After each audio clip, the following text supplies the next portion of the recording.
Ayun na nga. Alam niyo ba ang dahilan kung bakit ni isa sa mga videos ko ay hindi ako nagsasama ng mga estudyante? Alam niyo ba ang dahilan? Yan ang pag-uusapan natin sa mini vlog na ito. What's up everybody? This is Maestro Eric and this is US Teaching Life Recently. So ayun na nga, sa araw na ito samahan niyo ako maglipat ng classroom. Ngayon kasi nakaschedule yung state test para sa mga grade 11 students.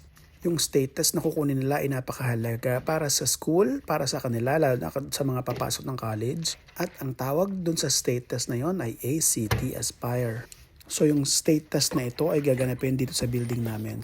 So lahat ng teachers na may klase dito sa building na ito ay kailangan lumipat sa main building at isa ako dun. So kaya naman sa mga oras na yan ay kinukuha ko yung lahat ng bagay na gagamitin ko sa klase para kapag nanghingi yung mga bata ng lapis, ng papel, dala-dala ko yung gamit ko.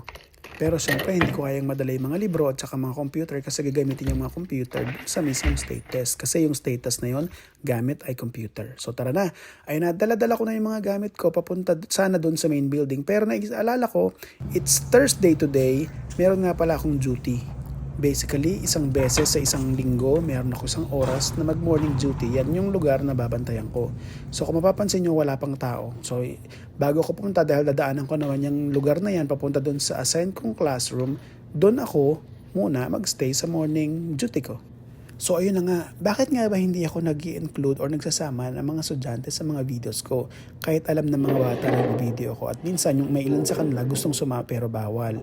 Actually, nasa policy ng school district na bawal kang magsama ng mga bata, video ng mga bata, mukha ng mga bata sa mga gantong klaseng activity. So, most of the time kaya napapansin nyo, ako lang yung pinipicturean ko at saka yung mga ginagawa ko at saka yung buong classroom ko.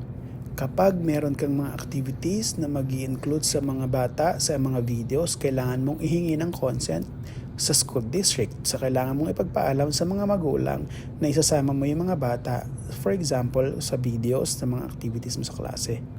Naalala ko, nung unang punta ko dito sa United States, meron akong report na kailangan gawin para sa sponsor ko na kailangan kunan yung mga videos yung mga bata. Kaya lang, dahil nga bawal, ang ginawa ko, nakatalikod sila. So, ang alam ko before, dahil hindi naman na-call yung attention ko, ang alam ko, sabi nila, pwede naman daw na nakatalikod, basta wag lang daw ipapakita yung mukha kasi nga, bawal. As much as possible, karamihan sa mga schools dito sa United States ay gusto nilang protektahan yung kanilang mga estudyante dahil ang mga schools dito ay pro-kids. Kailangan protektahan ang identity ng mga bata, mukha ng mga bata, in case magamit man sila sa mga pagkakataon na pwede maglagay sa kanila sa hindi magandang sitwasyon. Hindi katulad sa mga teachers sa vloggers na Pilipinas na kaya nilang magsama ng mga Pilipinong estudyante. So, dito bawal yun.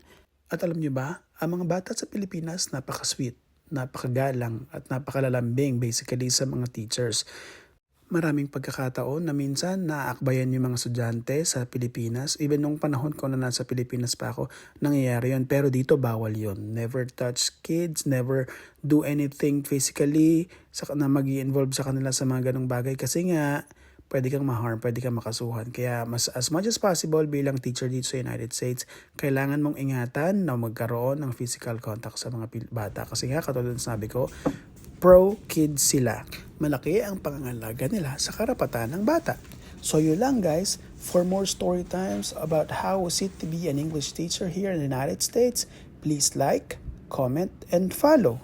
Maraming salamat po. See you sa ating susunod na story time. Bye!